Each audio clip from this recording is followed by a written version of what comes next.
అందరికీ నమస్కారం. గ్రీన్ ఆర్మీకి స్వాగతం.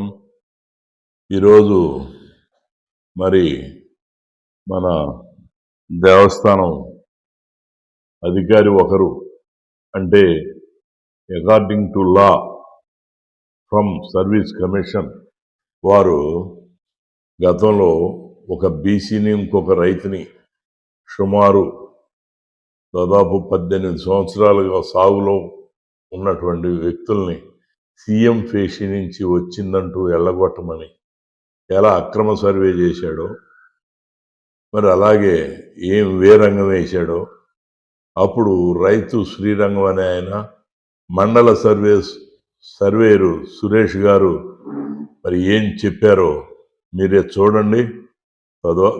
తరువాత దీని గురించి సమీక్ష జరుపుకుందాం. నమస్కారం. రైతు ఎంజాయర్ అతనికి ఇప్పుడు పొద్దున్న కష్టం వచ్చింది, అమ్ముకుని వెళ్ళిపోతున్నాడు. చూడండి ఇక్కడ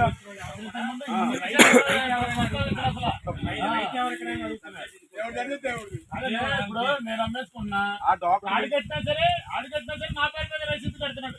ఈయన అది ఎందుకు చేస్తున్నాడు? శ్రీరంగం గారు వినండి, ఇక్కడ ప్రాబ్లం ఏంటో చెప్తా. నా దగ్గరికి వచ్చిన ట్రబుల్ వీళ్ళందరూ వచ్చారు. ఆడు ఉన్నాడా? గోపి ఉన్నాడా? ఉన్నాడు. ఆ అబ్దుల్లా సమస్య తీసుకొచ్చారు. అది 2003 సర్వేలో ఎవరున్నారు? 2003 సర్వేలో ఎవరున్నారు? మరి 2013 సర్వేలో ఎవరున్నారు? చల్లారి జ్యోతి గారు ఉన్నారు. ఇప్పుడు ఎవరున్నారు ప్రజెంట్? గొడవ ఎందుకయింది? మరి ఇది మా ఆఫీస్ మా ఆఫీస్కి వస్తే మీరు మీకు ఇష్టమై అన్నేస్తున్నారు, పొజిషన్ లో మార్చేస్తున్నారు. ఏమవుతుందండి? మీ ఏమవుతాయండి? ఆయన చెప్పింది కరెక్ట్గా అవుతున్నాడు బాబు. ఈ విషయాలు నలుగురు తెలియాలండి. మీరు మాట్లాడింది మీరు దాని గురించి కాదండి. ఇప్పుడు సబ్జెక్ట్ ఇచ్చారు బయటికి, ఇప్పుడు మనోడు తీసుకొచ్చింది వాళ్ళు పిఎస్ను, ఈ అంగ్రేజీ గోపి వీళ్ళే తీసుకొచ్చారు. రైతుకి ఉపయోగపడే సబ్జెక్ట్ చదువుతున్నారు మీరు. దీనివల్ల రైతు ఇబ్బంది పడ్డా రైతు కూడా బెనిఫిట్ రైతు అసలు నష్టపోతున్నాడు. ఇప్పుడు అమ్ముతున్నాడు, అవసరం వచ్చే అమ్ముకున్నాడు, వెళ్ళిపోయాడు.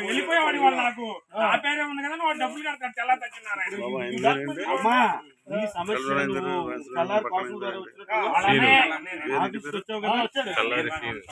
ఎవరో కాసులు వచ్చాడు తప్పు అని చెప్పబట్టి నా దగ్గరికి వచ్చిన తర్వాత రైతులందరికీ రైతు భరోసా ఇవ్వండి, పొజిషన్ వాళ్ళకి ఇష్టమై అమ్ముకున్నప్పుడు సెల్ఫ్ నేను చెప్పింది వెళ్ళకండి, ఉండండి, డిస్టర్బెన్స్ తెచ్చుకోకండి. ఇది కూడా ఏదైనా గుర్తుంచుకోండి. రైతులు ఎవరైనా చెట్టు భూమి పోయినా బాధపడతాడు, ఏదైనా కష్టపడేవాడు. రైతు మోసం చేయడం రాను. అందరూ అర్థం చేసుకుని పాజిటివ్ మైండ్ తో వెళ్ళండి. ఏదైనా సమస్య ఉంటే ఎగ్జిక్యూటివ్ ఆఫీసర్ ఉన్నారు, ఒక రోజు రావడం లేట్ అవ్వచ్చు, రేపు వస్తారు కదా. వచ్చినప్పుడు మీ యొక్క ఏమవుతున్నా ఇందులో కొంతమంది ఫోర్జెడ్ అండ్ ఫ్యాబ్రికేటెడ్ డాక్యుమెంట్స్ తీసుకొస్తున్నారు. ఫోర్జెడ్ అండ్ ఫ్యాబ్రికేటెడ్ డాక్యుమెంట్స్ సృష్టించడానికి 10 minutes పడుతుంది. దాని ద్వారా డిస్ప్యూట్ 10 years అయినా సాల్వ్ అవుతుంది. అప్పుడు మీ దగ్గరే సొల్యూషన్ ఉంది. ఇప్పుడు నువ్వు నీ సంతకం కానప్పుడు 10 rupees అఫిడవిట్ తీసుకుని నోటరీ దగ్గరికి వెళ్ళి చేసి FIR కట్టించు. దొంగ ఎవడో ఆడే వస్తాడు బయటికి.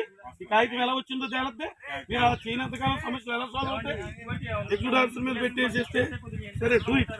ఇది ఇక్కడ కాపేస్తున్నాం.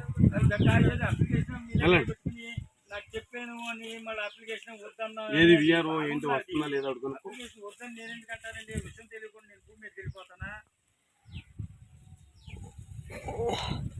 తప్పు మీరు ఏదైనా చిన్న చిన్న ఎప్పుడు రైతు పెట్టదు కాబట్టి నేను అనుభవించాను కాబట్టి నాకు తెలిసిందా కష్టం చాలా ఎంత భూమి కాడ. అందుకే గొడవ పడొద్దు. ప్రాబ్లం ఏంటి? రఘునాథ స్వామి రైతులు అన్నారు, మీరు అందరూ ఆమోదిస్తున్నారు. మన అయోధ్య అందరం సమక్షంలో అయోధ్య అద్భుతంగా ఆమోదించాడు. అప్పటివరకు అతను అయోధ్య నాకు తెలియదు. మా వాళ్ళకి ఎన్నిసార్లు చెప్పాను అయోధ్యను పిలవంటరా అని. పనికిమాలిన వాళ్ళు ఎప్పుడైతే టీం పనికిమాలిన వాళ్ళు ఉన్నారో ఇలాగే ఉంటుంది. అదే దమ్మున్నవాడు నేను వీళ్ళకి చెప్పా, మీ మరణ ఈ చెప్పుకున్నాడు అందరూ. మీరు మాట్లాడింది బాగుంది, మమ్మల్ని కూడా మీరు గుర్తిస్తున్నారు. మన ఇద్దరం ఫస్ట్ క్వార్లింగ్ తో కలిసాం. నువ్వేమన్నా రోజు ఎంతో మంది పప్పెట్లు కీలు బొమ్మలు వచ్చారు ఆడిస్తారు, నువ్వు ఆడి వెళ్ళిపోతావు, ఇంక అంతకంటే ఏముండదు అన్నావు. కానీ మీరు అనతి కాలంలో తెలుసుకున్నారుగా ఈ కీలు బొమ్మ కాదు వాస్తవం అని. ఇప్పుడు వాస్తవం చెప్తున్నప్పుడు మీరు ఎందుకు వినరు?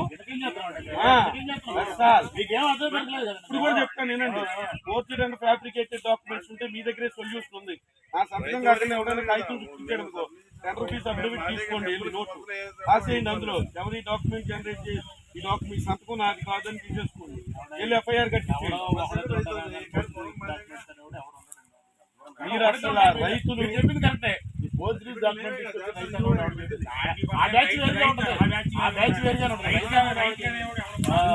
మీరందరూ మీ కష్టార్జితం, మీరు మోసం చేయడం రాను లేదండి, మీ కష్టార్జితంతో మీరు కొనుక్కున్నారు, మీరు అందరూ పచ్చగా ఉండాలి.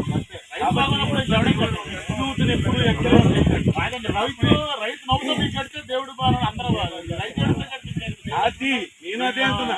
ఇప్పుడు రైతు భరోసా సర్టిఫికెట్లు ఇస్తున్నాను లేదా? నాకు 2013 ఫైనల్ సర్వీస్ అది అబాలిష్ అయిపోయింది, రైతులకు లేదు.